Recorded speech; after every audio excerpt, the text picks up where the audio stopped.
Moi! Mä halusin tulla kertoa teille se juttu, mitä tänään tapahtui.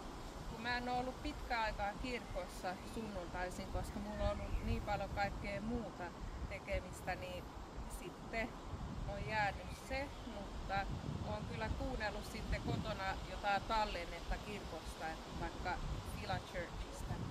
Mutta kun mä istuin tänään kirkon penkillä, niin sit mulla oli semmonen kauhea väsymys, kun se on ollut jo vähän pidempään tämän viikon ajan ja se on tuntunut, että se olisi kestänyt pidempään kuin viikon. Mutta kun mä laitoin mun ystäville tuolla raamatturyhmässä, kun mulla on raamattupiiri, niin mä laitoin WhatsAppissa niille viestiä, että mulla on tämmöistä uupumusta, että voitteko te muistaa mua rukouksissa.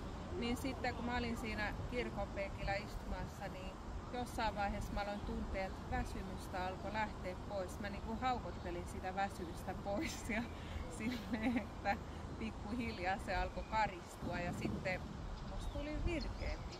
Ja sit mä laitoinkin Lotta Eveliinalle viestiä, että haluatko nähdä tänään sittenkin ja näin. Ja mä oon siis Eveliina ja muistava Lotta Eveliina, niin tämmönen kiva nimi yhdistää meitä ja usko Jeesukseen. Niin halusin vaan kertoa teille, että mitä ikinä te käyttekään läpi, niin Jeesus on suurempi kuin se.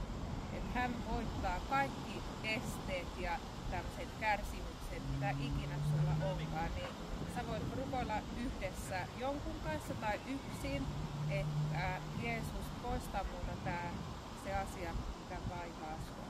Ja niin kuin Jumala lupaa, että se missä 2 tai 3 kokoontuu Jeesuksen nimessä, niin siellä Jeesus on paikalla. Että muistakaa tämä.